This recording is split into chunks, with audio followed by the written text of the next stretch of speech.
C'est grâce à vos dons volontaires et réguliers que nous pouvons faire ce travail. Merci à tous.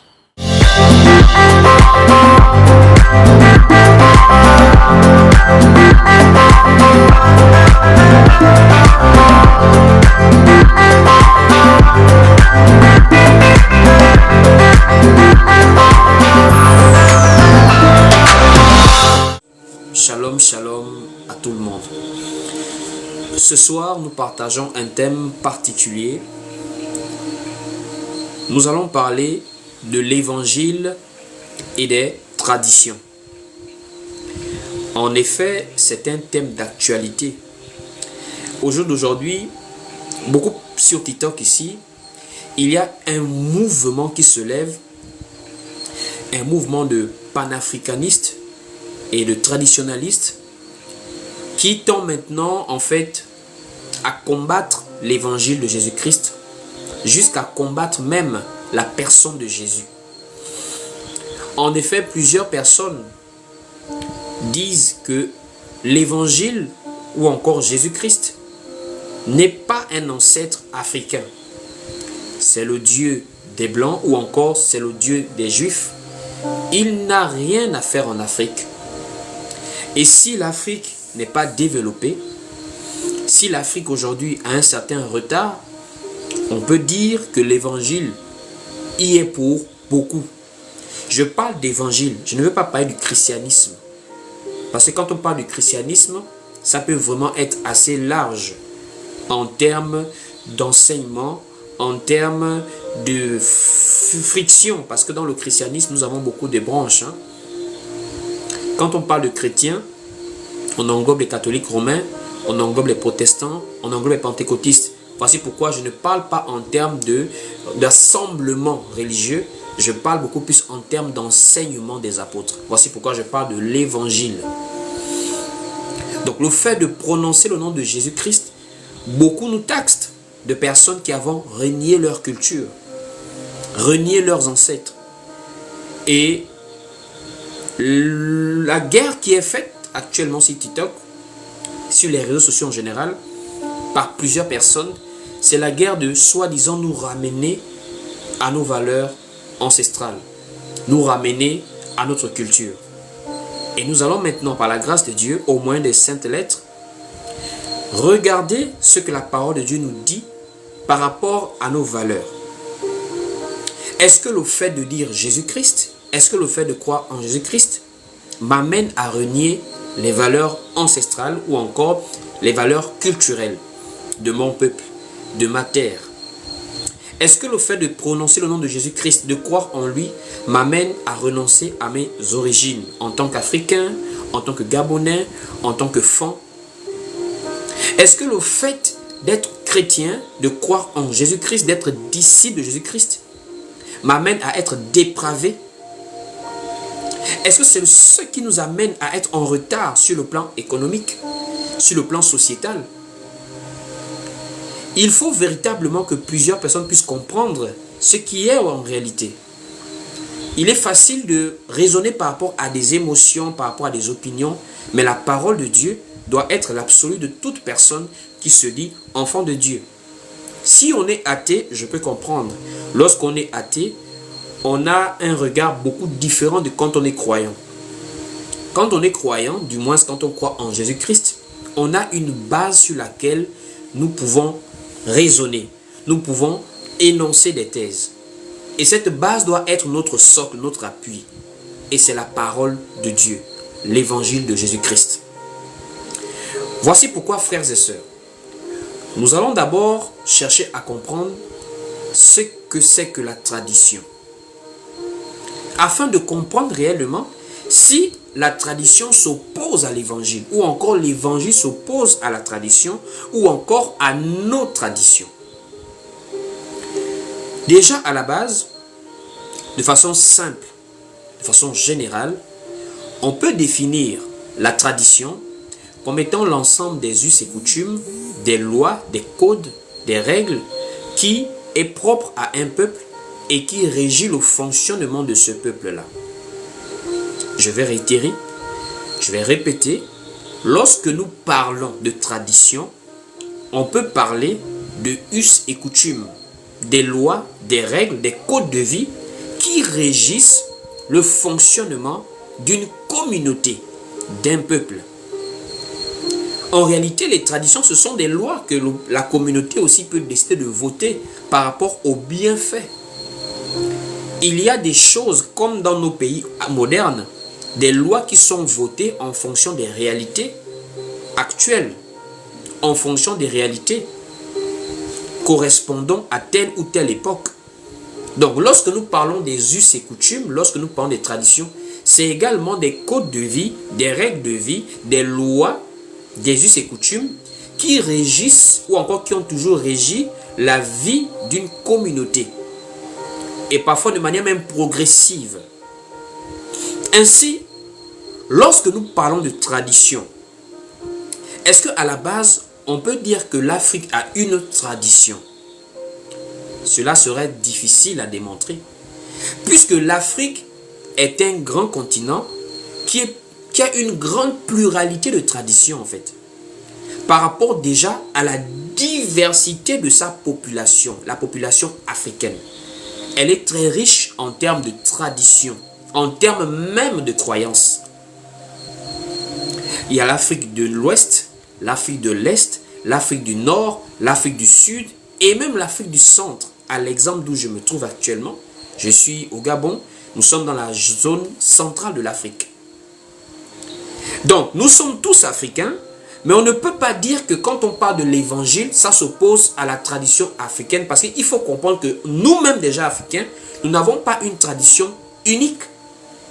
Nous pouvons avoir des valeurs similaires, mais au niveau des traditions, au niveau des us et coutumes, au niveau des règles de vie, au niveau des lois qui régissent la vie des communautés en Afrique, il peut y avoir des disparités, il peut y avoir de la diversité. Voici pourquoi on ne parle pas premièrement même de tradition, mais on parle beaucoup plus d'abord de civilisation. C'est en réalité la civilisation que l'on doit voir. Si le fait d'avoir embrassé le christianisme nous a fait perdre notre civilisation en tant qu'Africains par rapport aux valeurs, par rapport aux modes de vie, par rapport aux lois sociétales, par rapport aux us et coutumes. Parce que la tradition, elle est disparate. En Afrique, nous avons plusieurs traditions en fonction des régions de l'Afrique, en fonction des peuples. Voici pourquoi on parle souvent de la civilisation africaine que l'on peut souvent tirer de façon très lointaine par rapport à la civilisation, par exemple, égyptienne. C'est l'une des plus anciennes civilisations du monde et c'est d'elle directement que nous sommes issus. Puisque aujourd'hui, la science l'a démontré que les Égyptiens en réalité étaient des noirs, des personnes à la peau foncée, aux cheveux crépus. Donc lorsque nous parlons de la civilisation égyptienne et qu'aujourd'hui on actualise en civilisation africaine, il faut maintenant voir dans quelle mesure est-ce qu'on peut dire oui ou non si l'évangile s'est opposé à cette civilisation. Et il faut maintenant voir si lorsque nous parlons de civilisation, à l'intérieur, il y a une uniformité ou bien il y a des diversités. Parce que le monde est vaste et le monde marche en fonction des civilisations également. Avant même de parler de pays, on a souvent parlé de civilisation ou encore même d'empire ou encore, pour terminer, de royaume avant de se subdiviser en communautés comme nous avons connu récemment il y a quelques dizaines d'années ou quelques centaines d'années derrière. En dehors par exemple de la civilisation égyptienne, nous avons la civilisation chinoise puisque la Chine a été un très grand empire, une ancienne civilisation, elle est multimillénaire. Il y a la civilisation par exemple européenne. Il y a la civilisation par exemple par rapport même aux grands empires qui ont gouverné le monde, à l'exemple de la Babylone, qui est un ancien empire, à l'exemple de la Perse, les Mèdes et les Perses, à l'exemple de la Grèce, parce que quand nous parlons par exemple de la civilisation européenne aujourd'hui, quand nous parlons de l'Occident, mais l'Occident aujourd'hui, c'est simplement les vestiges de la Grèce antique, puisque l'empire grec a été remplacé par l'empire romain, et l'Europe que nous connaissons aujourd'hui est l'ensemble des vestiges de l'empire romain.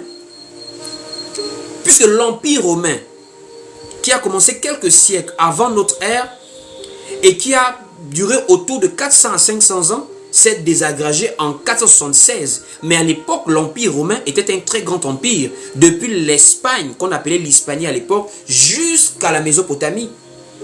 Un très vaste empire. Et toute l'Europe vient de cette civilisation-là. Donc, une fois que l'empire romain se désagrège, nous avons par exemple sur le plan religieux aussi une scission entre Rome de l'Occident et l'empire romain de l'Orient.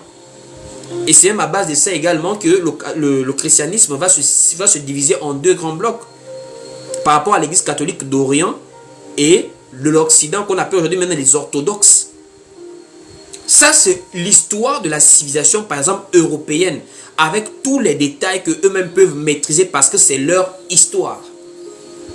C'est comme nous, Africains, lorsque nous descendons de la civilisation égyptienne, il y a maintenant le peuplement de l'Afrique. Donc, c'est-à-dire la population descend et va maintenant s'éparpiller, s'émietter dans l'Afrique. Et en fonction des régions, il y a maintenant des disparités qui se montrent par rapport aux traditions, par rapport aux croyances. L'Afrique n'a pas une croyance principale. L'Afrique n'a pas une tradition principale. L'Afrique a une pluralité de traditions. Et les traditions en général sont appuyées sur des croyances. Je répète ou encore je rappelle que la croyance est quelque chose d'assez subjectif. Voici pourquoi on ne peut pas dire à quelqu'un parce que tu crois en Jésus, tu es aliéné. Puisque la croyance a toujours été l'objet d'une subjectivité personnelle. Personne n'a une preuve que Dieu a créé le ciel et la terre. Personne n'a une preuve. C'est-à-dire une preuve palpable que l'on peut venir sur la télévision pour dire Dieu a créé les cieux et la terre. Le livre des Hébreux nous révèle et réaffirme que c'est par la foi que nous croyons que Dieu a fait les cieux et la terre. Ce n'est pas par des preuves qu'on va venir montrer aux gens que Dieu a créé les cieux et la terre. C'est par la foi que nous croyons en cela. C'est subjectif. Voici pourquoi c'est l'objet d'un groupe de personnes qui ont décidé d'accepter cela comme étant leur vérité. Et c'est à base de cela également qu'une valeur sociétale, des règles de vie s'établissent au milieu des personnes qui ont cru à cela. On va aller lire le livre par exemple des Hébreux pour vérifier ce que je dis. Rapidement, Hébreux chapitre 11. Hébreux au chapitre 11. Allons-y lire cela. Donc nous sommes dans le livre de Hébreux au chapitre 11, à partir même du verset 2. Hébreux chapitre 11, à partir du verset 3 précisément. Hébreux 11 au verset 3. Écoutez ce que la parole dit. Il est écrit ici. C'est par la foi que nous reconnaissons que le monde a été formé par la parole de Dieu, en sorte que ce qu'on voit n'a pas été fait de choses visibles. Nous, on reconnaît que c'est par la foi. Reconnaissez aussi que les traditions africaines, les croyances africaines sont l'objet des subjectivités des communautés.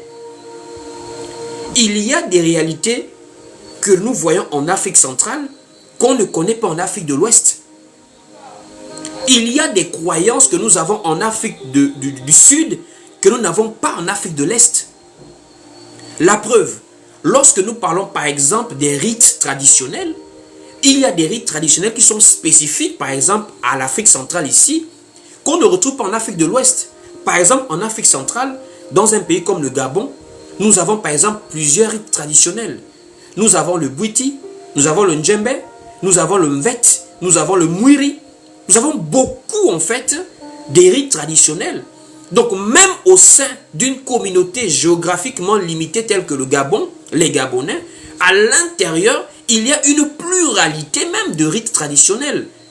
Donc, quelque part, on peut dire qu'il peut aussi avoir une pluralité même dans la croyance. C'est la même chose que nous retrouvons en Afrique de l'Ouest. Nous savons par exemple que l'une des religions, sinon l'une des croyances les plus emblématiques de l'Afrique de l'Ouest, c'est le vaudou, qui a été même exporté en Haïti par le biais de la colonisation. Parce qu'il faut reconnaître que le Bénin ou encore le port de Cotonou a été l'un des ports les plus emblématiques dans la traite négrière, dans le transport transatlantique des esclaves à l'époque. Donc de là, plusieurs personnes sont parties, plusieurs esclaves, mais ils sont partis avec leurs croyances. Mais ceux qui croient au vaudou en Afrique de l'Ouest, quel est le regard qu'ils ont par rapport à ceux qui pratiquent par exemple le bouti en Afrique centrale comme nous? Est-ce que entre nous Africains, on se dit, vous êtes aliénés parce que vous ne pratiquez pas le bouti comme nous ici en Afrique centrale? Ou encore, eux, peuvent-ils nous traiter à nous d'aliénés parce qu'on ne pratique pas le vaudou comme eux? Parce qu'à la base, plusieurs populations, plusieurs communautés sont des polythéistes. Et le fait d'être des polythéistes a souvent permis une cohabitation de plusieurs croyances ou encore de plusieurs rites traditionnels, même dans un espace géographique où on peut retrouver une subdivision communautaire. Donc à ce niveau, on commence à comprendre que ce n'est pas un problème de l'évangile, c'est un problème maintenant de chercher un bouc émissaire. Parce que quand l'évangile arrive, l'évangile ne vient pas, je parle de l'évangile, je ne parle pas de la colonisation. Quand l'évangile est prêché par le Seigneur lui-même et par ses apôtres, l'évangile ne vient pas sous une forme impérialiste ou encore sous une forme agressive. Les premiers apôtres, au contraire, ont été persécutés pour leur foi. Lorsque nous voyons par exemple l'apôtre Paul, lorsqu'il défendait la loi de ses pères croyant servir Dieu dans le judaïsme, l'apôtre Paul reconnaît qu'il était un homme violent. On voit comment dans Actes chapitre 9, il prend les autorisations pour aller lier ceux qui croient à Jésus-Christ, pour les amener prisonniers à Jérusalem. Mais regardez quand il était Saul et quand il est devenu Paul, même la différence qu'il avait en termes d'expansion de la croyance qu'il véhiculait. L'évangile ne s'oppose pas à la civilisation africaine pour quelqu'un qui connaît les saintes lettres et quelqu'un qui connaît également la tradition ou encore les valeurs de la civilisation africaine. Je ne parle pas de nos croyances, puisque les croyances sont subjectives. De la même manière que nous, chrétiens, on ne peut pas vous donner une preuve noir sur blanc avec vos yeux que Dieu a créé le ciel et la terre, mais de la même manière, reconnaissons quand même que vous n'avez aucune preuve que nos ancêtres sont les canaux par lesquels nous pouvons avoir accès à Dieu. Un ancêtre qui a vécu comme moi je vis là, qui a fait ses erreurs, qui a peut-être regretté des choses de sa vie, parce qu'il est parti dans l'au-delà, va maintenant devenir un pont, une passerelle entre Dieu et moi.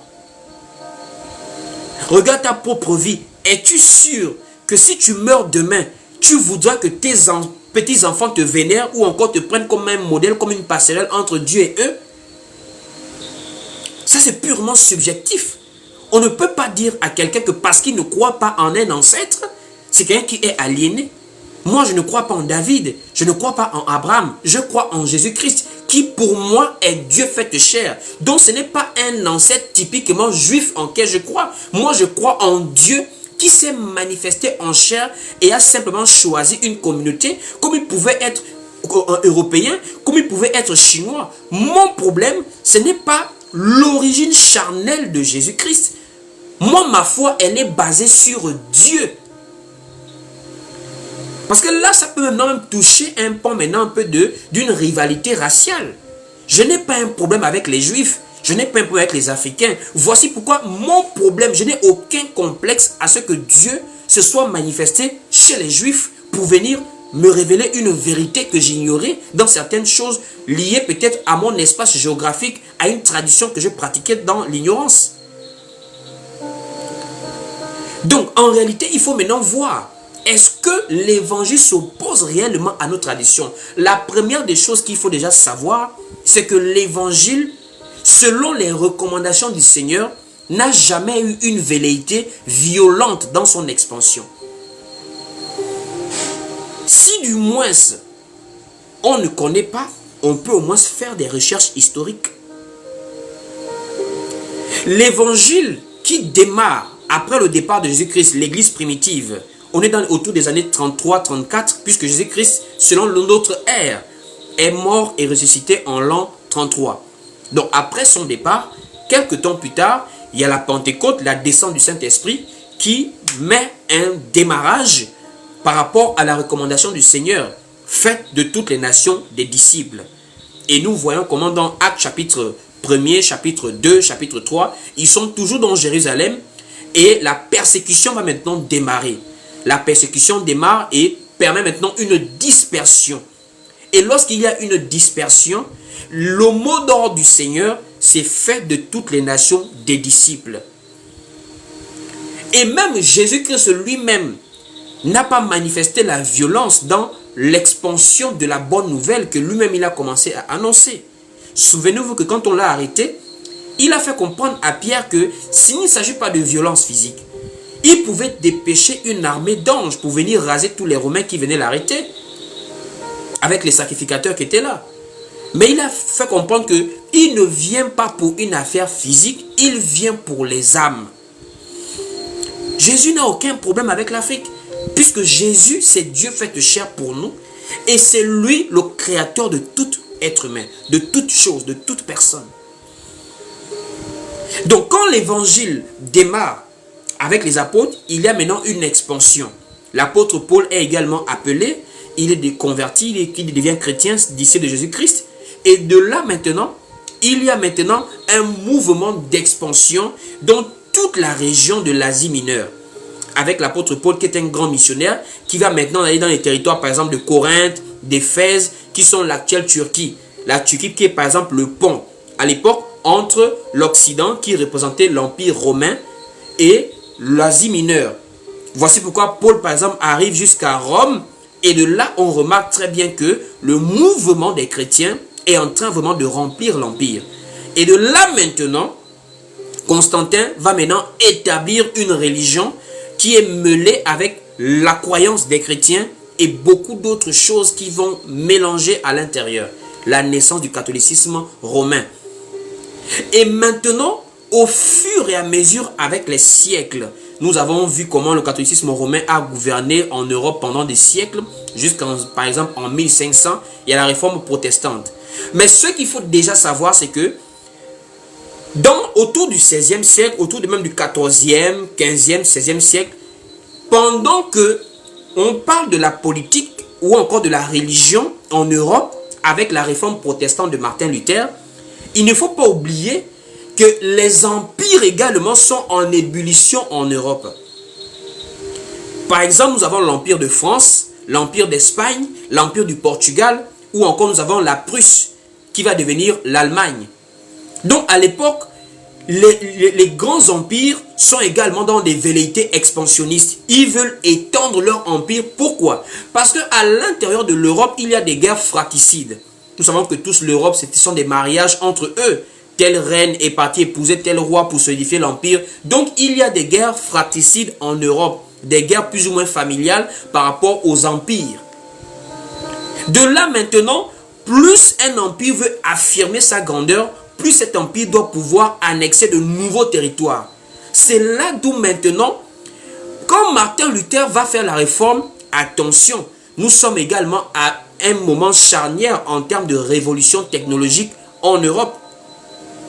Nous avons par exemple l'invention de l'imprimerie qui permet rapidement l'imprimerie des textes de Martin Luther et même de la Bible qui vont faire aussi vraiment un grand pouce dans la propagation de la réforme protestante en Europe.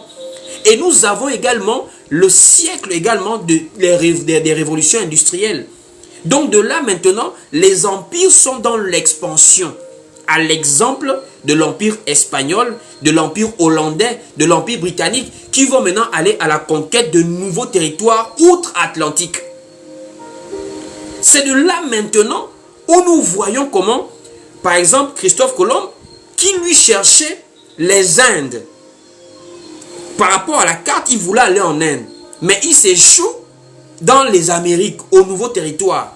Donc à la nouvelle terre où il trouve par exemple les populations indiennes, les Amérindiens, les Indiens d'Amérique. C'est de là par exemple que l'Europe, les Européens, là, les explorateurs ne sont pas des disciples de Jésus-Christ. Ce sont des soldats des empires. Ça veut dire que ce sont des ambassadeurs, des représentants des empires.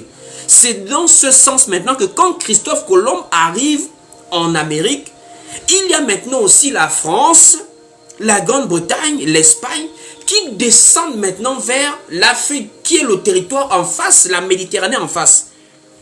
Parce qu'à l'époque, il ne faut pas oublier que nous sortons également autour du... Nous sommes dans les années, par exemple, 1700, 1800, 1900, où l'Empire ottoman avait islamisé une grande partie de la Méditerranée.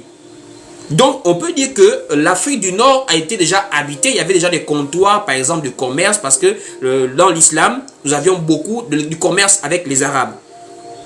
Donc, de là, l'Empire ottoman a déjà également impacté la Méditerranée.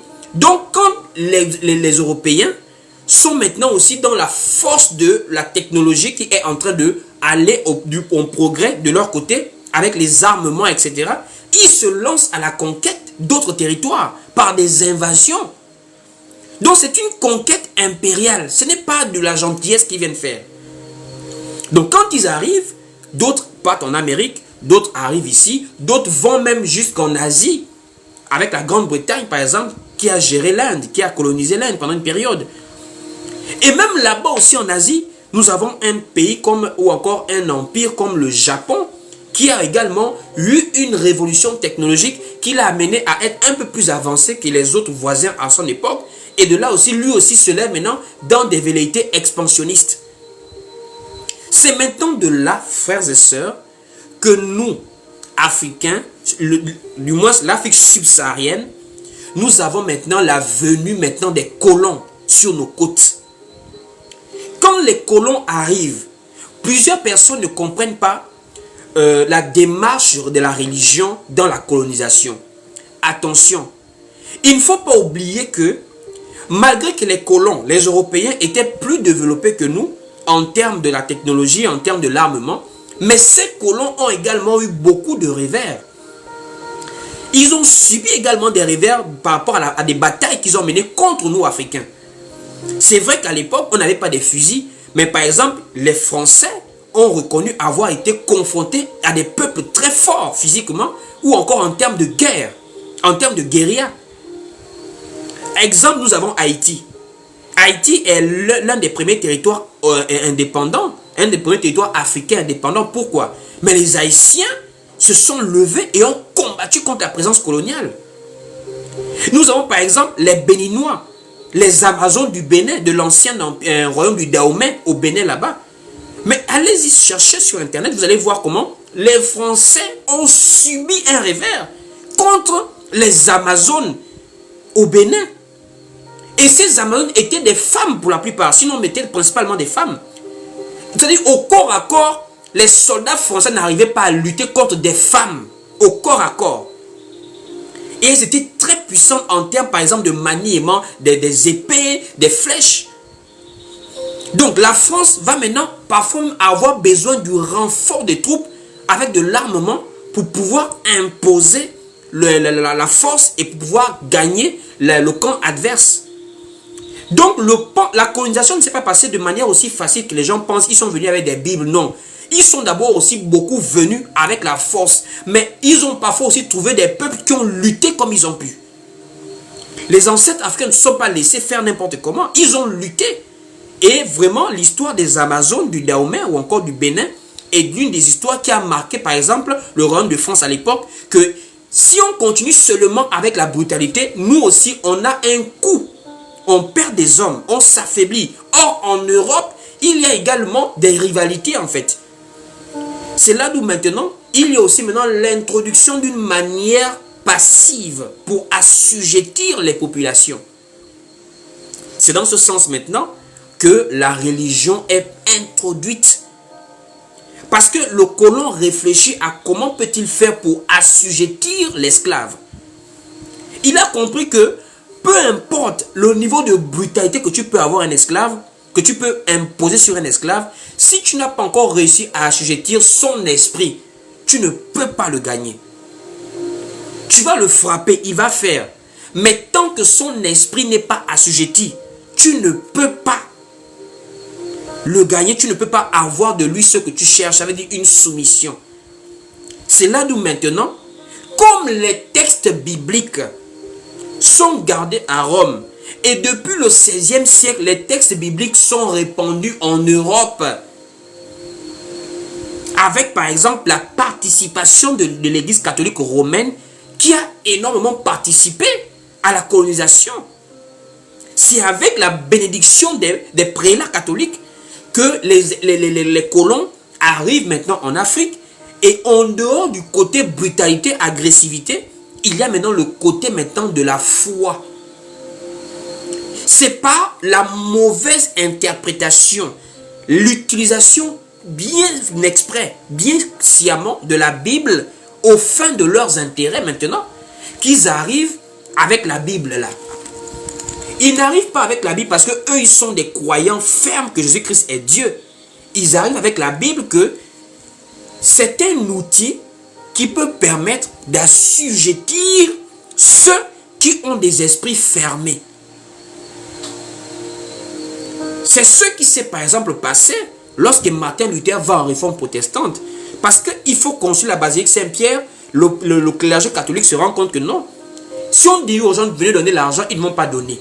Il faut les assujettir, mais de manière psychologique. C'est là d'où maintenant la colonisation rentre, avec le biais de la Bible.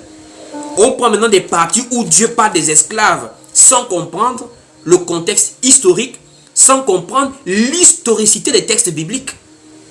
Nous sommes dans l'évangile de Christ, mais les colons choisissent bien certaines parties exprès pour venir présenter cela aux esclaves, pour dire, regardez Dieu. Dieu a dit, il ne faut pas aimer l'argent.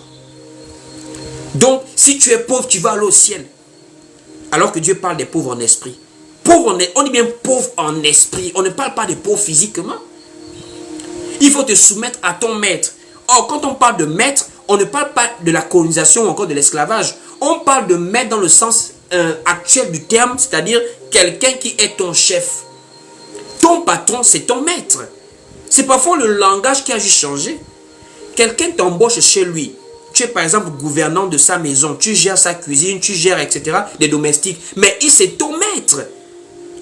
Donc jusqu'à aujourd'hui, nous avons des maîtres. C'est juste le langage, la langue qui a évolué. Ça n'avait rien à voir avec le fait de dire, si je te frappe, tu dois te soumettre parce que je suis ton maître. La Bible dit ça. Ils ont très mal interprété et c'était exprès. Ils ont mis de l'intelligence à choisir des parties qui les arrangeaient eux en tant que colons.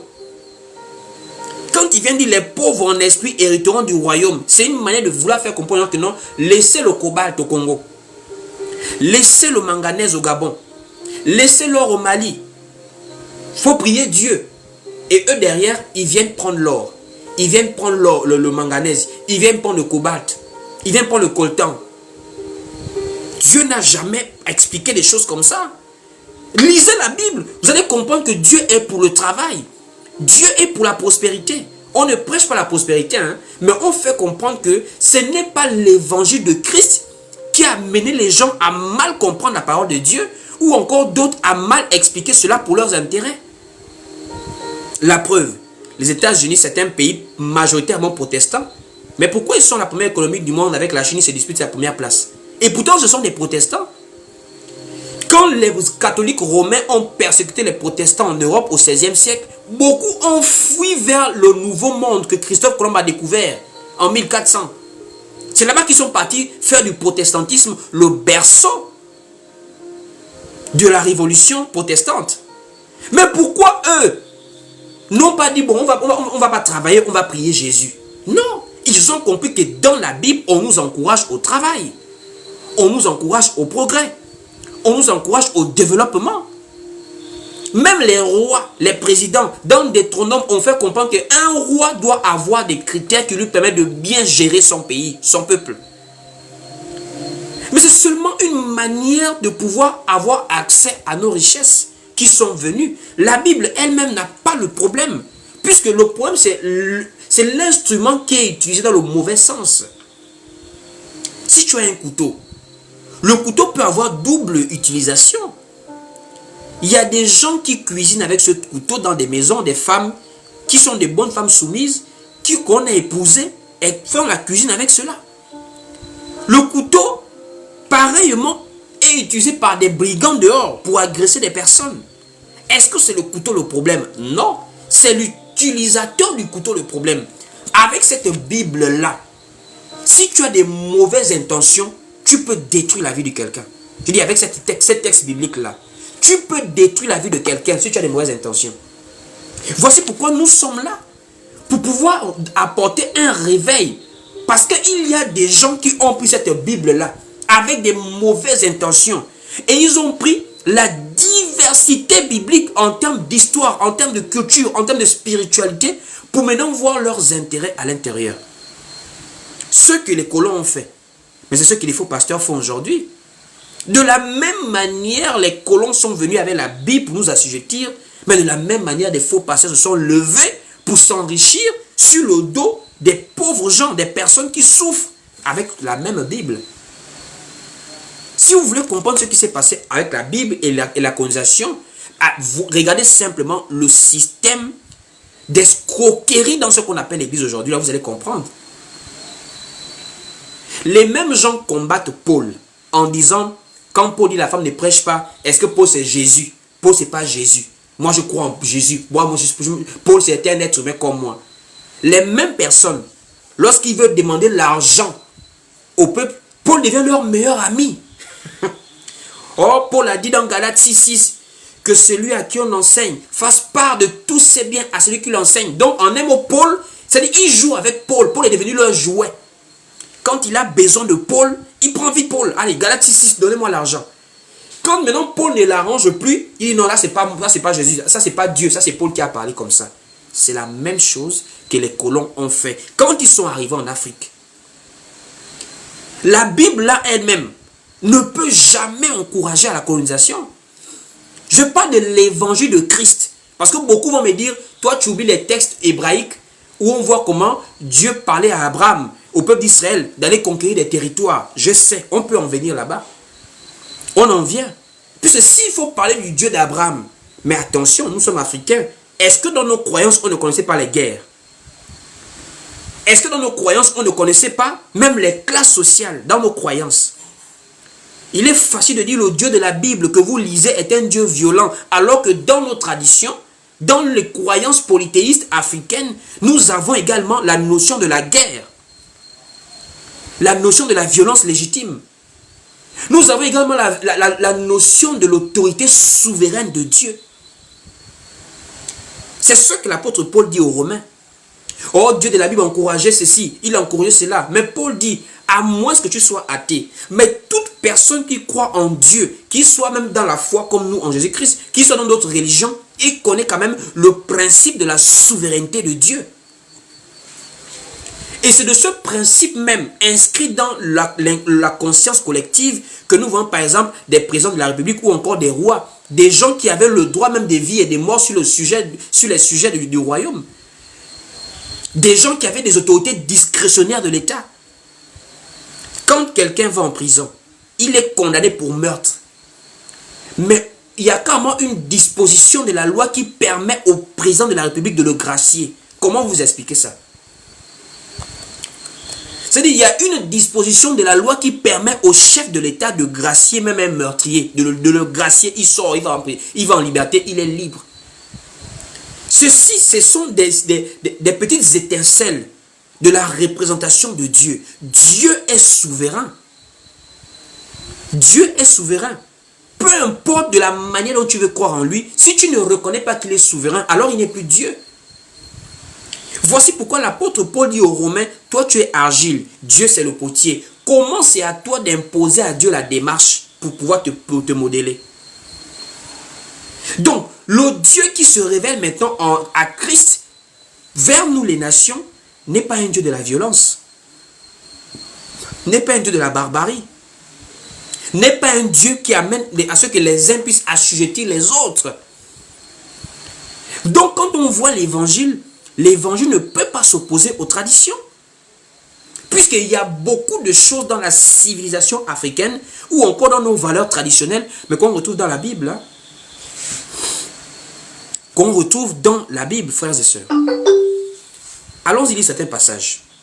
Si on voit, pour ceux qui connaissent par exemple certaines valeurs africaines, parce qu'il faut aussi le reconnaître, de nos jours, avec la modernisation, plusieurs personnes ont perdu même la notion des valeurs culturelles, la notion des valeurs traditionnelles. Je vous assure que même si on ferme les Bibles là, le brassage de culture avec l'Occident est en train également de détruire l'Afrique. Je dis le brassage de culture. L'homosexualité, est-ce qu'on en parle? Les transgenres, est-ce qu'on en parle? Le wokisme qui vient des États-Unis, est-ce qu'on en parle? Alors, dans nos traditions, nous avons par exemple le respect de la chevelure blanche. C'est-à-dire, dans nos traditions, je ne parle pas encore de la Bible, je dis dans nos traditions, nous avons le respect de la chevelure blanche. Ça veut dire, on honore, on respecte les personnes âgées. Voici pourquoi, par exemple, quand on arrivait au village, il y avait ce qu'on appelle le corps de garde dans nos villages. Le corps de garde est généralement positionné à l'entrée du village, sinon au centre du village.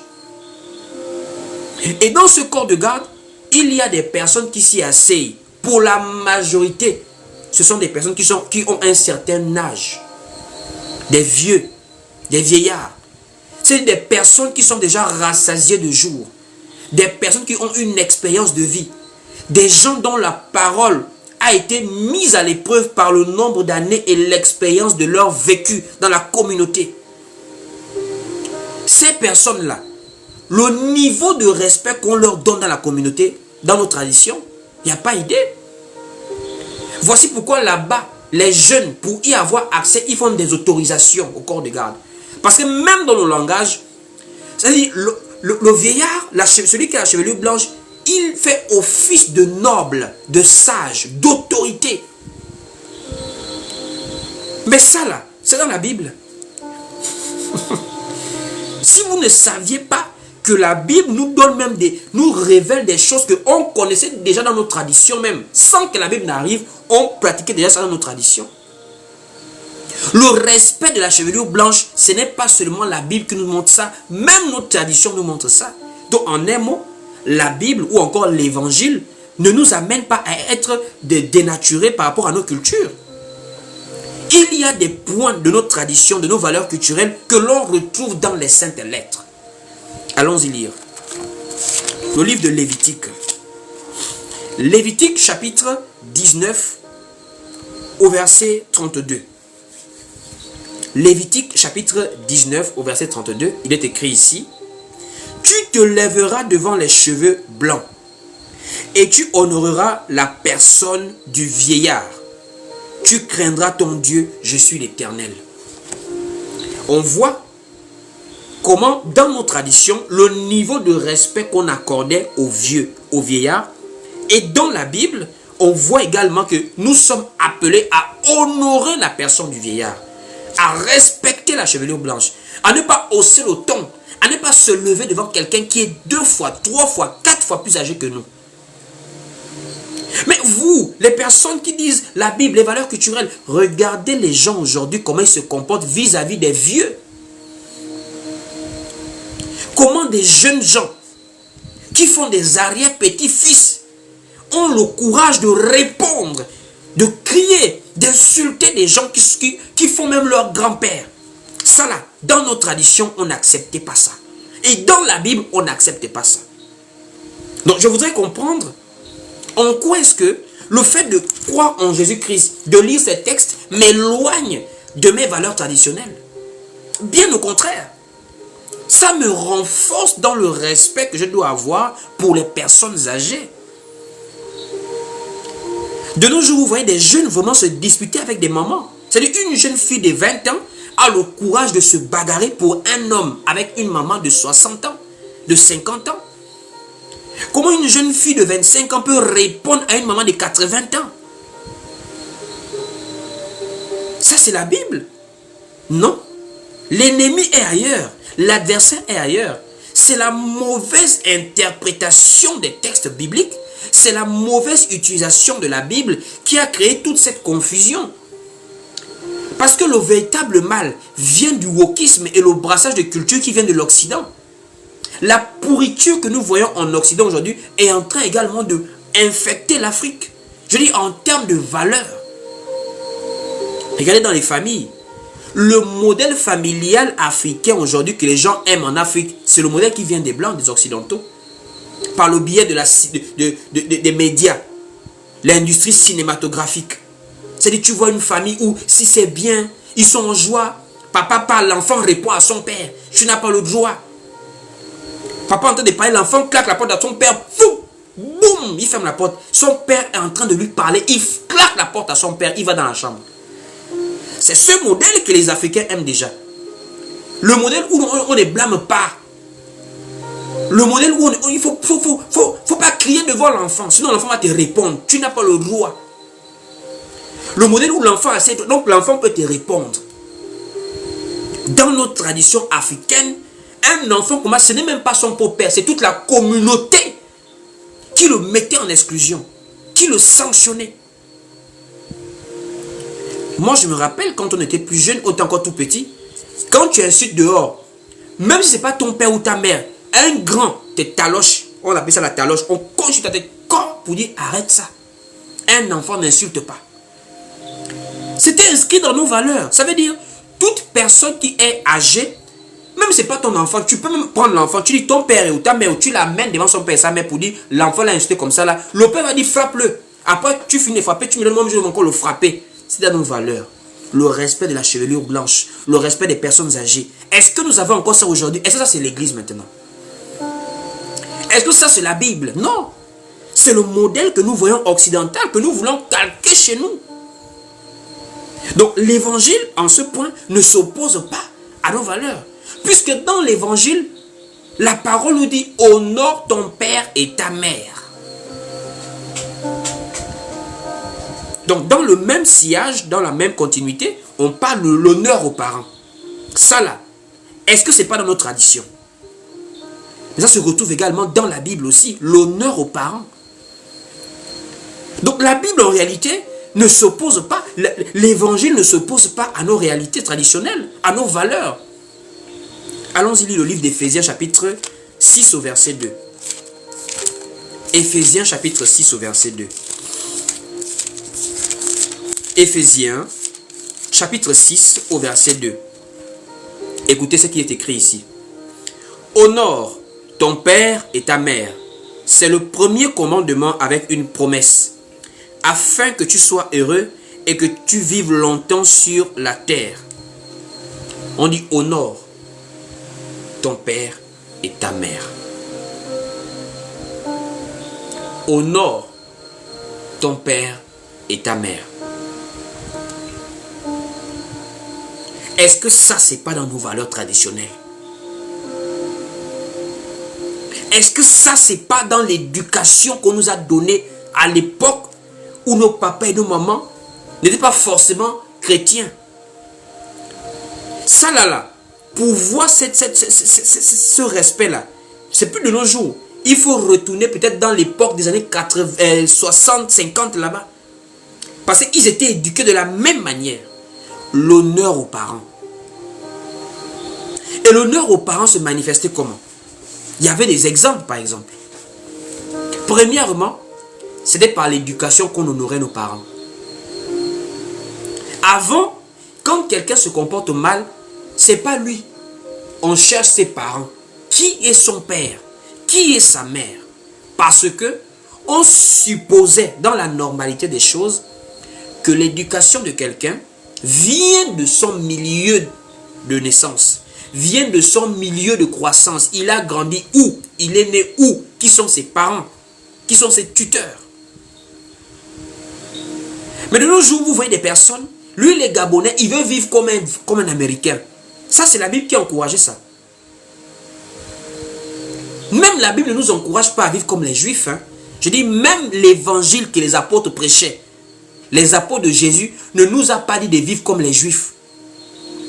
Porter des non-juifs, ce n'est pas quelque chose qu'on nous a demandé de faire dans les évangiles.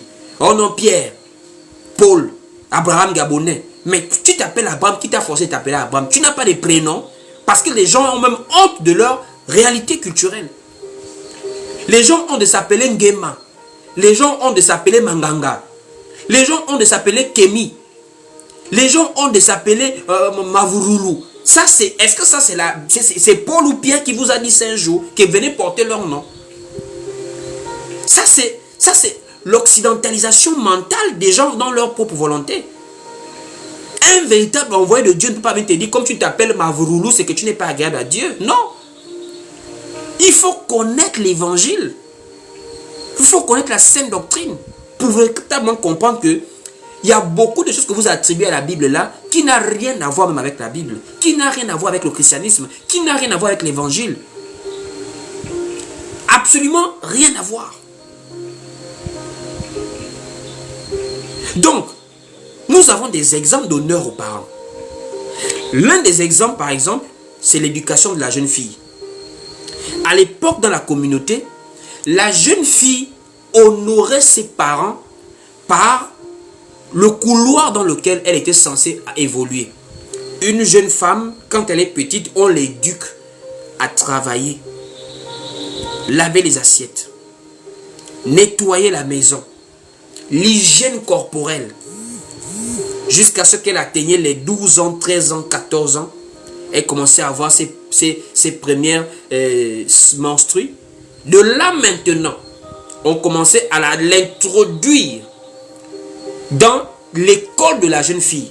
On avait ça en Afrique ici. Au Gabon ici, on avait ça. Pour ceux qui connaissent la communauté femme dans le Walentem, on est également au Cameroun, en Guinée équatoriale, ici au Gabon dans le Walentem, les jeunes femmes étaient préparées dans la tradition au mariage. À l'époque, quand on voit une femme qui n'est plus vierge dans la communauté, c'est une moquerie. Parce que c'était le déshonneur à son père. Parce qu'une femme, la valeur d'une femme, c'est sa pureté physique. Ça, c'est dans la Bible. Hein? Le fait de garder sa fille vierge dans une très bonne éducation pour l'homme qui viendra la prendre. Parce que l'entrejambe d'une femme était un jardin. Que le moyen de... C'était un jardin fermé. Et la clé qui ouvrait ce jardin fermé, c'était la dot. Ça, c'est dans nos valeurs et c'est dans la Bible. Voici pourquoi une femme qui craint Dieu et une femme qui a été éduquée selon nos valeurs traditionnelles, elles se ressemblent. Ce sont des jumelles, elles se connaissent, elles se comprennent. Donc, en réalité, vous combattez l'évangile, mais votre véritable adversaire, c'est l'occidentalisation. C'est en Occident qui nous ont envoyé des séries télévisées où on voit des petites filles se déverger au lycée. C'est une petite fille de 14 ans, son copain qui va la déverger. Alors que c'est la future femme de quelqu'un, qu'on joue avec elle au lycée. Donc toi, tu es joué d'un petit copain au lycée, alors que toi, tu es censé être la femme d'un homme demain. Et ça, c'est la Bible qui nous a encouragé ça. La Bible nous appelle à garder notre propre corps dans la pureté. Dites-moi un peu. Quelqu'un qui va venir me dire, c'est à cause de la Bible que les femmes aujourd'hui sont détruites comme ça dans la mentalité. Sont des petites prostituées comme ça sur WhatsApp. C'est-à-dire sur WhatsApp de nos jours, les vraies prostituées ne sont plus sur au bord des mers. Au bord des mers, ça c'est les vieilles prostituées de 1970-80 là-bas. La vraie prostitution, c'est maintenant les placements sur WhatsApp. Ça veut dire quoi? Elle met des statuts sur WhatsApp, sur TikTok, sur Instagram. Les photos que vous likez souvent là, c'est de l'exposition. Il y a des vrais gens qui partent faire des propositions derrière, dans les inbox. Ça là, est-ce que c'est l'évangile? Mais bien au contraire. L'évangile encourage la femme à la pureté. L'évangile encourage la femme à la décence. L'évangile encourage la femme à la chasteté, à la modestie. Une femme selon la Bible est une femme réservée. Je dis une femme vertueuse selon la Bible, elle est réservée. Mais c'est comme dans nos valeurs traditionnelles. On n'entendait pas la voix de la femme dans nos villages. C'était l'homme qui blâmait. Mais de nos jours, l'homme dit A, la femme dit B. Ça, c'est pas l'évangile. Ça, c'est l'occidentalisation de l'Afrique. Allons-y lire des passages. Le livre de Tite, chapitre 2, à partir du verset 3, je crois. Tite, chapitre 2, à partir du verset 3, vous allez voir le modèle biblique. Tite 2, le verset 3, il est écrit ici. Dit que les femmes âgées doivent aussi avoir l'extérieur qui convient à la sainteté, n'être ni médisantes, ni adonnées au vin, qu'elles doivent donner de bonnes instructions. Ça, c'est l'école de la jeune fille. De bonnes instructions. Au verset 4. Dans le but d'apprendre aux jeunes femmes, pas aux vieilles. Pas à celle qui a de l'expérience. Non, non, non, non. Une femme qui a l'expérience, c'est une femme, ça dit, je sais pas quoi. Il n'y a pas une place pour elle, une femme qui a l'expérience. C'est une veuve. Les femmes qui ont l'expérience sont des veuves. Ça veut dire, elle a fini sa vie. Elle n'a plus besoin d'un homme. Elle est fatiguée. Elle va maintenant instruire aux autres par rapport à son expérience de vie, comme elle était mariée, elle a eu des enfants. Mais de nos jours, les femmes qui ont l'expérience, ce sont des jeunes filles de 30 ans, 35 ans, coach sur TikTok. Elle a connu 40 hommes. On l'a déçu. Les gourmets, des avortements, des bagarres. On l'a tapé, on l'a trompé. C'est-à-dire elle est fatiguée de la vie. Elle devient maintenant coach sur TikTok. C'est maintenant pour conseiller les autres. Dans la vie, si ton mari te blâme, il ne faut pas te laisser aller. Il faut avoir ta valeur. Est-ce que ça c'est la Bible qui détruit des gens comme ça là? Vous êtes trompé d'adversaire en réalité. Allons-y. On dit, dans le but d'apprendre aux jeunes femmes à aimer leur mari et leurs enfants, à être retenues. Une femme qui a de la valeur est d'abord une femme retenue, une femme qui ne rit pas n'importe comment. Ça c'est dans la Bible et c'est dans nos valeurs traditionnelles. Une femme qui rit n'importe, c'est-à-dire tu marches avec elle, tout le monde rit, c'est-à-dire tout le monde connaît ces 32 dents. Une femme qui bavarde beaucoup. C'est en fait les signes de la légèreté. Quand une femme est infidèle, même si elle ne te dit pas ça à la bouche, il y a des signes qui montrent l'infidélité d'une femme. Qu'elle va te tromper un jour. Elle est légère. C'est-à-dire les femmes qui rient facilement. Qui parlent beaucoup. Et des femmes qu'on aborde vite, elles sont faciles au contact. Ce sont des femmes légères. Ça, c'est pas dans la Bible. Au contraire, la Bible condamne ce comportement-là. Des femmes légères au contact. C'est-à-dire, elle là, c'est même les copines qui sont dures. Elle est facile. Oh non, hein, oui, tu dis quoi, mon frère? Voilà, des femmes faciles. Tu as tout dans un bar, tu lui donnes à boire, elle boit. Donner le numéro de téléphone aux gens facilement. C'est-à-dire, une femme, tout le quartier a son numéro de téléphone. Obligé de bloquer les statuts des gens. Ça veut dire que ce sont des femmes qui sont faciles à aborder. Paul dit ici, elles doivent être retenues. C'est une femme que, pour voir ses dents, tu vas chercher le sujet de conversation qu'il faut, parce qu'elle ne rit pas n'importe comment. Elle est réservée. Des femmes de vertu sont des femmes réservées, parce que c'est comme ça qu'on éduquait les mamans à l'époque.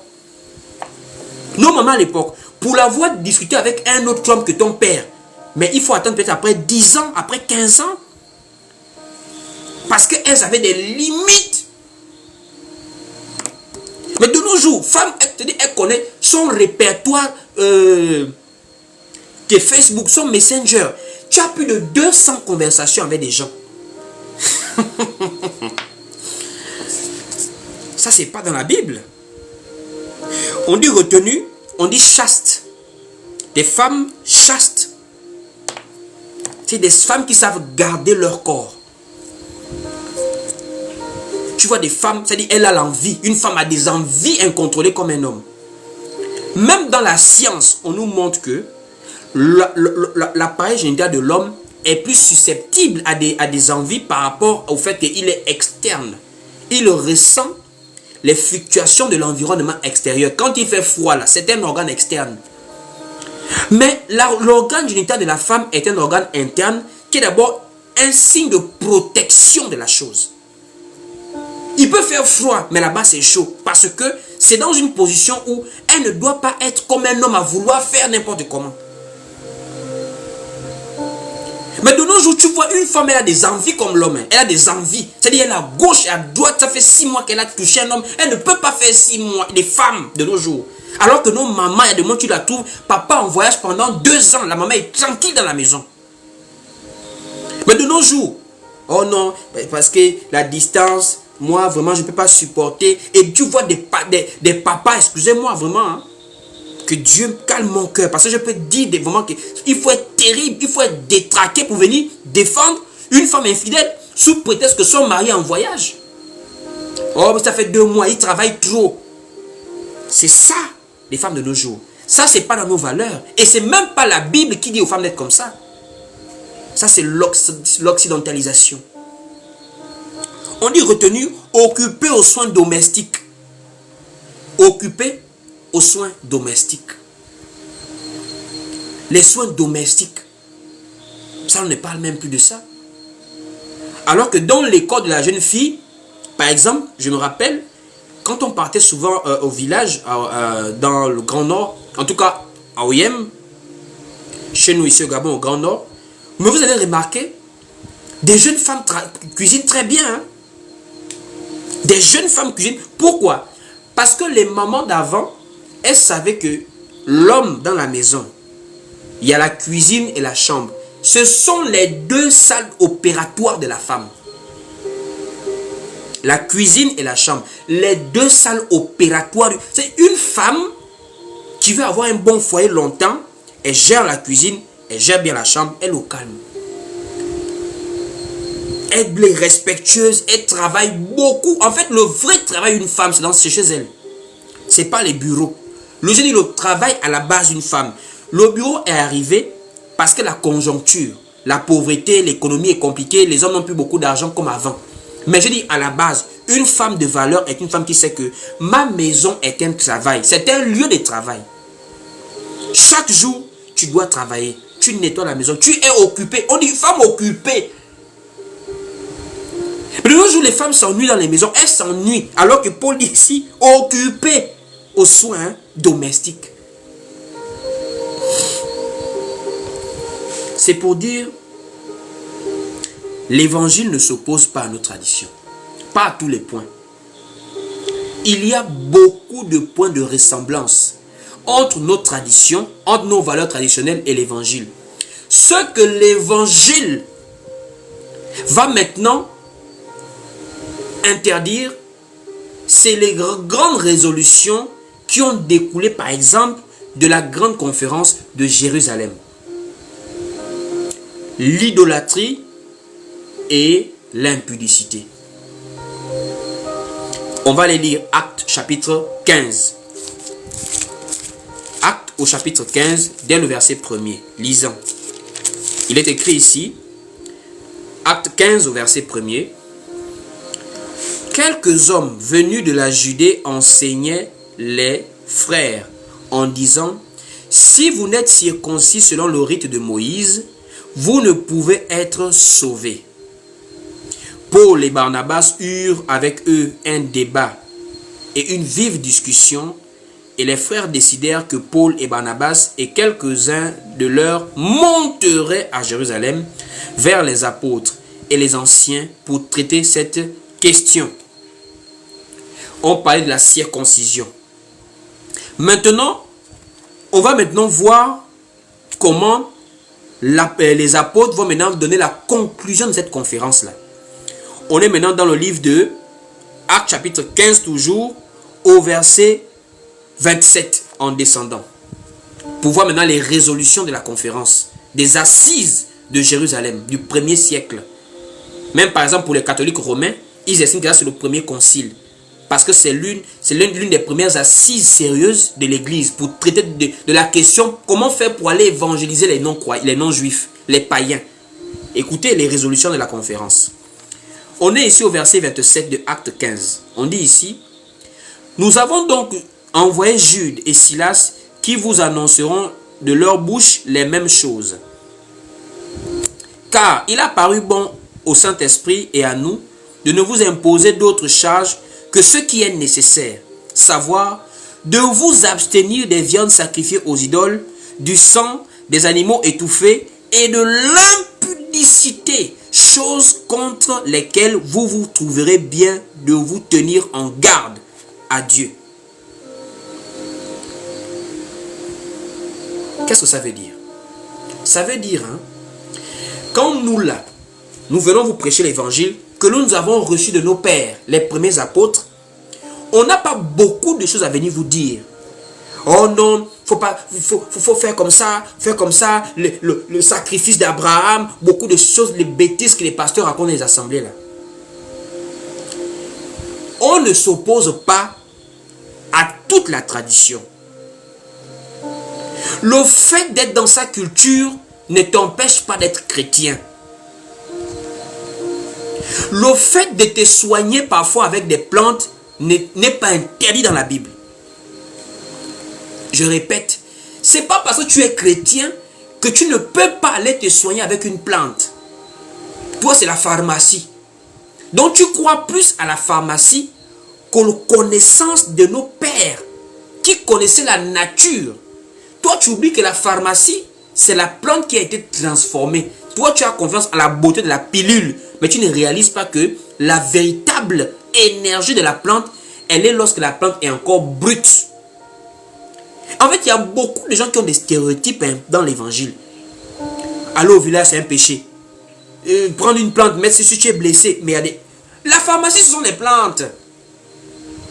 Je dis, la pharmacie, là, ce sont des plantes qu'on est parti prendre. On a travaillé ça en laboratoire. On a transformé ça en pilule, en gélule, en comprimé. Le fait de pouvoir être chrétien ne t'empêche pas de pouvoir chercher à connaître tes origines, à pouvoir avoir la sagesse de ton village, la sagesse de ta famille, la généalogie. Ça ne t'empêche pas ça. Ce que nous présentons dans l'évangile, c'est de croire en Dieu par son Fils Jésus-Christ, qui, lorsqu'il est venu à la croix, n'était plus une propriété privée des Juifs. Jésus-Christ à la croix n'est pas une propriété privée des Juifs. C'est un bien pour l'humanité. Voici pourquoi il envoie Paul dans l'humanité, dans les nations. Il dit aux apôtres, faites de toutes les nations. C'est après l'enlèvement de l'église qu'il va retourner vers les Juifs. Mais là, nous parlons le temps de l'église. Quand nous voyons Christ, ne voyons pas un Juif, voyons le Sauveur. Voici pourquoi lui-même, il a montré aux Juifs que il était Dieu fait chair et son salut était par l'acceptation de la parole de Dieu, plus par les ordonnances charnelles de Moïse, qui étaient relatives au peuple juif. Donc quand j'arrive comme ça, je ne suis pas là pour te dénaturer de ta culture. Je suis là pour te présenter le Dieu qui a fait les cieux et la terre. Ce Dieu te dit de t'abstenir de l'idolâtrie et de l'impudicité. Et ça, nous sommes tout à fait d'accord. Dieu ne peut pas être polythéiste. Quelqu'un qui croit en Dieu polythéiste, c'est que tu n'as rien compris.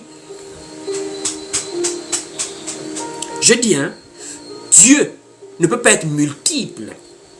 Reconnaissons au moins qu'à ce niveau quand même, on était peut-être dans l'erreur. Pas peut-être, on était assurément dans l'erreur. Parce que nous, on croyait en plusieurs dieux. Le Dieu de l'eau, le Dieu du ciel, le Dieu de la terre, le Dieu de la forêt, les Mami Wata, quand même.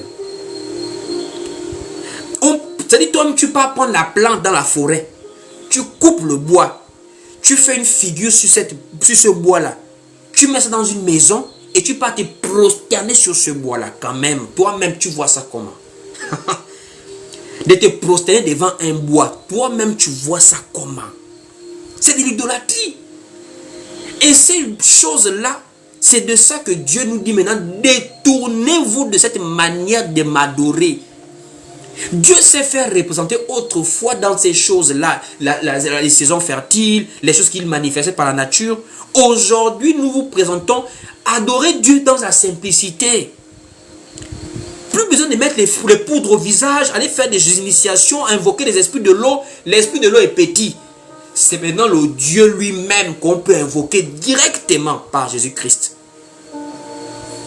Donc on se détourne simplement de tout ce qui était idolâtrie dans notre tradition. C'est tout. Ce n'est pas toute la tradition qu'on doit enlever, mais c'est ce qui ne cadre pas avec l'adoration véritable dont on se détourne. Mais on reste dans notre identité en tant qu'Africains, nous avons des valeurs, mais seulement on se détourne de l'idolâtrie. Parce que tout ça, ce sont des petits dieux. Attends, c'est comme si le grand patron est là, mais toi tu veux rester attaché au contremaître. Attends, toi aussi. Les esprits des eaux, de la forêt, des génies comme ça, ce sont des petits. On te parle du seul vrai Dieu. C'est ce que Paul a fait en Grèce, à Athènes. Paul dit, j'ai vu des autels à des divinités, etc., etc. Mais moi là, je viens vous présenter le Dieu qui a fait les cieux et la terre. Allons-y, les Actes, chapitre 17. Actes au chapitre 17. Il est écrit ici à partir du verset 22. Acte 17, dès le verset 22, il est écrit ici. Paul, debout au milieu de l'aréopage, dit, « Hommes athéniens, je vous trouve à tous égards extrêmement religieux, car en parcourant votre ville et en considérant les objets de votre dévotion, j'ai même découvert un autel avec cette inscription à un Dieu inconnu. C'est ce Dieu que vous révérez sans le connaître.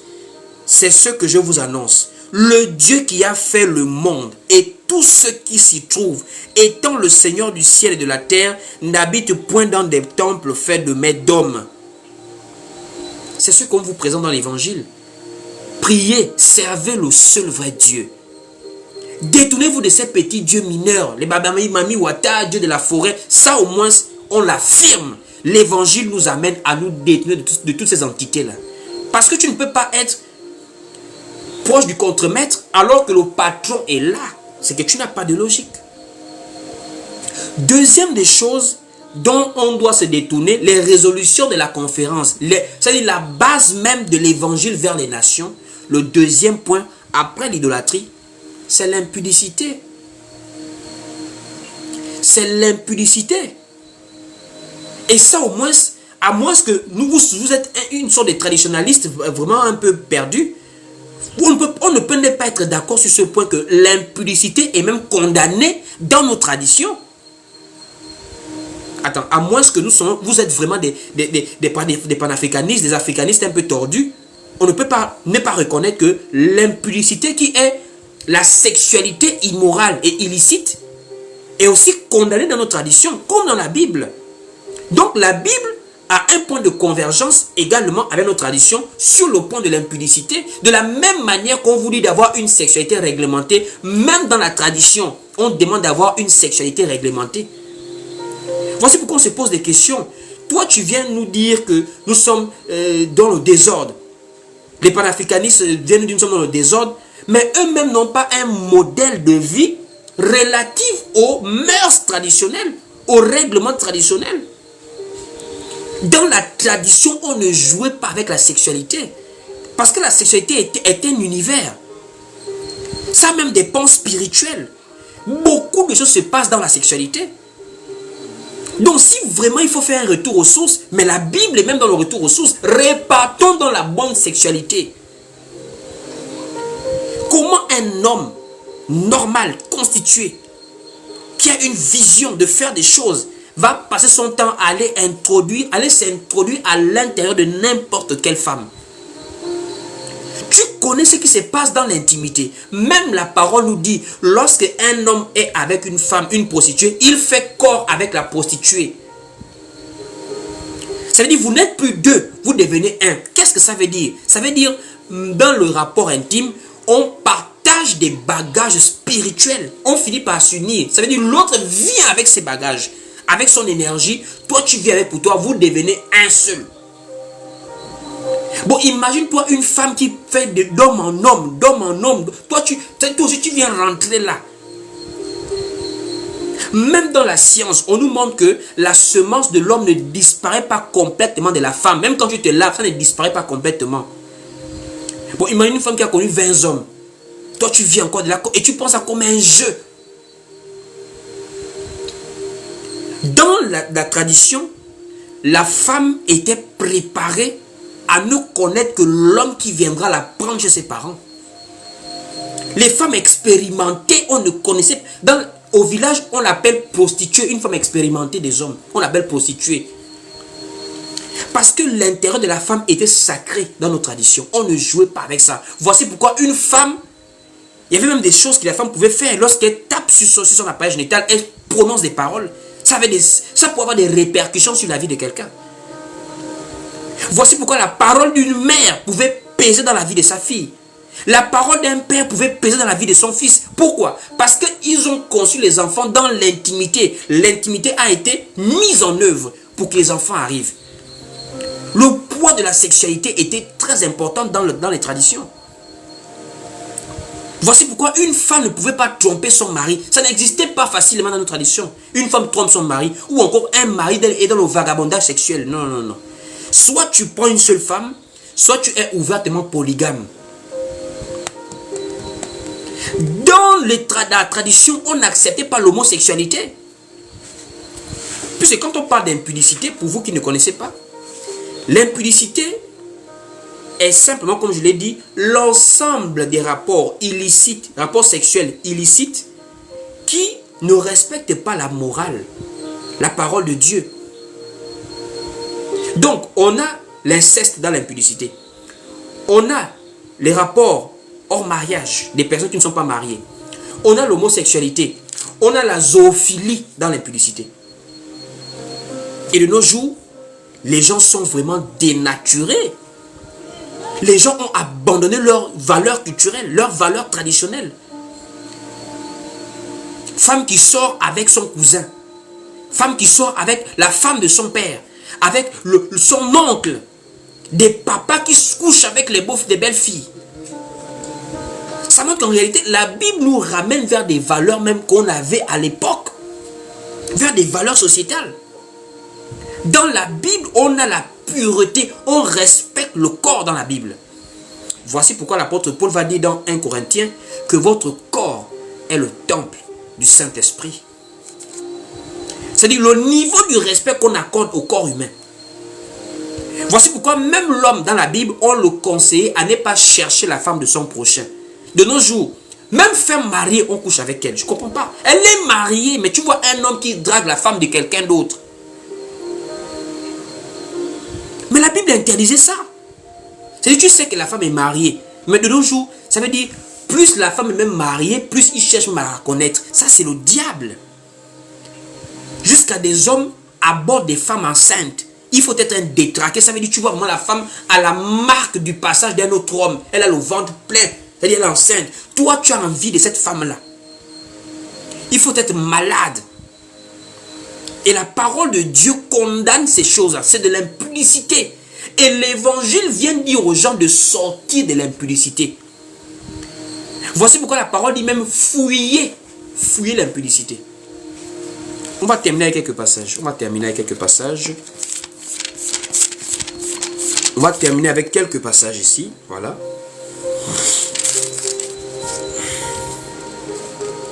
Lisons Lévitique chapitre 20.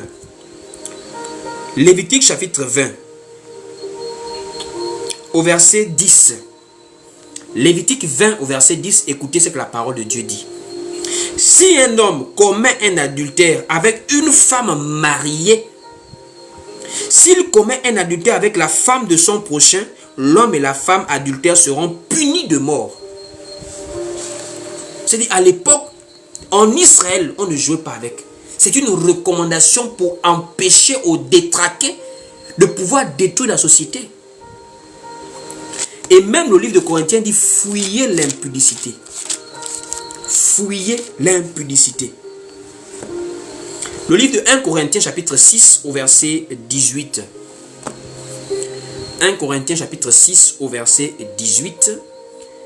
Il est écrit ici, fouillez l'impudicité. quelque autre péché qu'un homme commette, ce péché est hors du corps. Mais celui qui se livre à l'impudicité pêche contre son propre corps. Ne savez-vous pas que votre corps est le temple du Saint-Esprit qui est en vous, que vous avez reçu de Dieu et que vous ne vous appartenez plus vous-même? Voici ce que la Bible nous présente. L'Évangile nous présente des valeurs pures, des valeurs saines. La Bible nous parle de l'amour du prochain. Quelle est cette Bible que vous condamnez? Quel est cet évangile que vous condamnez au juste? Un faux évangile qui a été mené par des colons missionnaires pour faire la colonisation. Un faux évangile qui est prêché par des faux pasteurs, des faux apôtres, des faux prophètes pour s'enrichir. Vous condamnez maintenant le véritable évangile parce que les gens ont d'abord trompé avant. Non. Cherche à connaître véritablement la parole de Christ avant d'apporter des critiques en fait. Vraiment, quelqu'un qui connaît véritablement l'évangile va se retrouver véritablement dans un développement même de sa propre personne. Est-ce que vous savez que, oh non, c'est à cause de la Bible ou à cause de Jésus que l'Afrique est pauvre? Mais il faut, c'est-à-dire quand vous ne connaissez pas la parole, hein, vous allez sortir l'une de ces grossièretés, pour ne pas dire l'une de ces bêtises. Mais la parole de Dieu nous encourage au travail. La parole de Dieu est contre le sommeil. Allons-y lire un passage. Le livre de Proverbes, chapitre 24. Proverbes où Salomon conseille. Proverbes, chapitre 24, au verset 30. Écoutez. Proverbes 24, au verset 30. Il est écrit ici. J'ai passé près du champ d'un paresseux et près de la vigne d'un homme dépourvu de sens. Et voici les épines y croissaient partout. Les ronces en couvraient la face et le mur de pierre était écroulé. J'ai regardé attentivement et j'en ai tiré instruction de ce que j'ai vu. Un peu de sommeil, un peu d'assoupissement, un peu croiser les mains pour dormir et la pauvreté te surprendra comme un rôdeur et la disette comme un homme en armes. On dit le fait de croiser les mains, le fait de dormir, c'est la pauvreté que tu invites chez toi. Voici pourquoi la parole de Dieu, si vraiment on connaissait la parole de Dieu, ça nous amène à se développer rapidement. La parole de Dieu va t'encourager à véritablement faire l'école pour devenir un grand scientifique, pour nous envoyer aussi dans l'espace comme Elon Musk. La parole de Dieu va t'encourager à devenir un grand économiste pour développer le pays. La parole de Dieu va t'amener à véritablement travailler la terre. Voici pourquoi la parole dit, je veux que tu prospères à tous égards, qu'on prospère l'état de ton âme. Prospérer à tous égards. C'est l'évangile. Donc on est pauvre là, c'est pas parce qu'on croit en Jésus. C'est une mentalité africaine. La preuve. Regardez en Corée du Sud, on vient d'arrêter le président là-bas. La population n'est pas d'accord, on a dit tout on t'enlève là. Est-ce que vous savez que même dans le livre de Deutéronome, on montre comment un roi doit bien diriger son peuple? Dans Deutéronome, allons-y lire. Deutéronome chapitre 17. Deutéronome, voilà, chapitre 17, dès le verset 14. Oh l'Afrique, est-ce que c'est la Bible? Est-ce que c'est l'évangile qui encourage à des personnes de piller les deniers de l'État? Est-ce que c'est vraiment la Bible qui encourage cela? Il faut véritablement connaître où est l'ennemi en fait. Allons-y lire. Allons-y lire. Deutéronome chapitre 17 au verset 14. Il est écrit ici. Lorsque tu seras entré dans le pays que l'Éternel ton Dieu te donne, lorsque tu le posséderas, que tu y auras établi ta demeure, et que tu diras, je veux mettre un roi sur moi, comme toutes les autres qui m'entourent. Tu mettras sur toi un roi qui choisira l'Éternel. Tu mettras sur toi un roi que choisira l'Éternel, ton Dieu. Tu prendras un roi du milieu de tes frères. Tu ne pourras pas te donner un étranger qui ne soit pas ton frère, mais qu'il n'ait pas un grand nombre de chevaux et qu'il ne mène pas le peuple en Égypte pour avoir beaucoup de chevaux, car l'Éternel vous a dit, vous ne retournerez plus par ce chemin-là. Qu'il n'ait pas un grand nombre de femmes, afin que son cœur ne se détourne point et qu'il ne fasse pas de grands amas d'argent et d'or. Quand il s'assiera sur le trône de son royaume, il écrira pour lui dans un livre une copie de cette loi qu'il prendra auprès des sacrificateurs, les Lévites. Il devra avoir avec lui et y lire tous les jours de sa vie, afin qu'il apprenne à craindre l'Éternel, son Dieu, à observer et à mettre en pratique toutes les paroles de cette loi et toutes ses ordonnances, afin que son cœur ne s'élève pas au-dessus de ses frères et qu'il ne se détourne de ses commandements, ni à droite ni à gauche, afin qu'il prolonge ses jours dans son royaume, lui, ses enfants, au milieu d'Israël. On montre comment un roi, une autorité établie sur les autres, doit craindre Dieu. C'était pour dire à quelqu'un ce soir, vous savez, des gens peuvent dire tout ce qu'ils veulent. Lorsque tu connais en qui tu as cru, et lorsque tu connais véritablement ce que tu as dans ton cœur comme conviction, tu ne peux pas te laisser ébranler par n'importe quoi en fait. On n'est pas pauvre parce que c'est une affaire de Jésus. Jésus n'encourage pas la paresse. Jésus n'encourage pas au vol. Jésus n'encourage pas au détournement des deniers de l'État. Jésus n'encourage pas à l'esclavage ou encore la violence vis-à-vis des uns et des autres. Jésus dit, aime ton prochain comme toi-même. Quelqu'un qui aime son prochain comme lui-même, si on arrive à ce niveau-là, dans un pays, de s'aimer les uns les autres comme on s'aime soi-même, c'est fini. Le pays là va devenir le pays le plus développé au monde. Dans un couple où des gens s'aiment, ça veut dire que tu aimes ton mari comme toi-même, tu aimes ta femme comme toi-même, le couple là, vous allez vieillir ensemble. Parce que vous allez ne pas faire du mal à l'autre comme tu n'aimerais pas que l'autre te fasse du mal. Tu feras à l'autre ce que tu aimerais que l'autre te fasse et vous allez marcher d'un commun accord dans le progrès même de la relation. C'est comme ça dans la vie en général. Jésus-Christ est le chemin, la vérité et la vie. Et il n'est pas seulement là pour te dire quoi en lui. Ne travaille pas, ne mange pas. Non, non, non. Bien au contraire. Bien au contraire. Il veut que tu prospères à tous égards comme prospère l'état de ton âme. Et je vais te laisser avec ce dernier verset. Nous allons lire rapidement. Nous allons prendre le livre de l'Épître selon Jean. L'Épître selon Jean, voilà. 3 Jean au verset 2. 3 Jean, le 3e épître de Jean, au verset 2, il est écrit ici, « Bien-aimé, je souhaite que tu prospères à tous égards et sois en bonne santé, comme prospère l'état de ton âme. » Que Dieu vous bénisse. Nous sommes arrivés au terme de nos moments. Nous allons nous dire à demain par la grâce de Dieu. Toujours aux mêmes heures, voilà.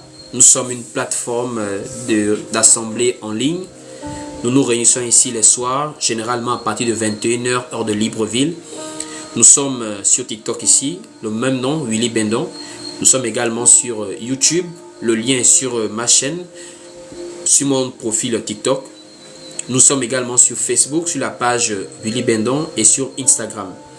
Pour ceux qui veulent nous contacter, nous sommes également sur WhatsApp. Notre numéro de service, c'est le plus 241 74 31 70 87. Je réitère, le plus 241 74 31 70 87.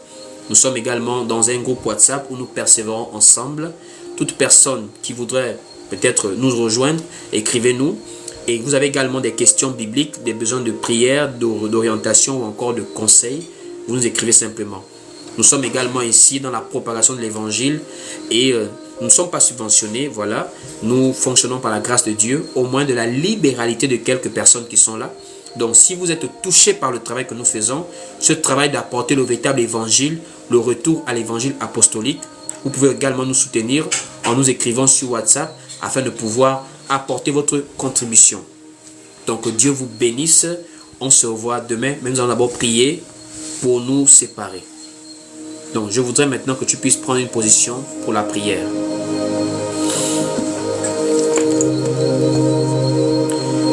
Seigneur, je te rends grâce pour mes frères et mes sœurs qui sont réunis ce soir au travers de ces moments que nous partageons ici. Je te dis merci Seigneur parce que tu as permis que nous puissions être édifiés sur des questions d'actualité Seigneur. En fait, l'objectif a été de montrer que ta parole est vraie. Et nous ne sommes pas trompés de t'avoir choisi Seigneur, car tu es le chemin, la vérité et la vie. Je te bénis pour l'édification de ce soir. Je te rends grâce mon Dieu. Et je prie que le travail puisse continuer dans les cœurs. Toi qui convaincs les cœurs Seigneur, convainc maintenant les cœurs Seigneur. Seigneur, nous te remettons nos vies, notre marche, que tu sois au contrôle et que tu nous guides selon ta volonté. Permets que dans ta volonté, Seigneur, nous puissions nous revoir demain. Que l'honneur et la gloire te reviennent. C'est ainsi que nous avons tous prié. Au nom du Seigneur Jésus-Christ, nous disons Amen. Amen, Amen, Amen. Que Dieu vous bénisse. Passez une très bonne soirée de votre côté. Voilà, paix et grâce à vous. Pour plus d'édification, suivez-nous sur Facebook, YouTube, TikTok et Instagram. Que Dieu vous bénisse.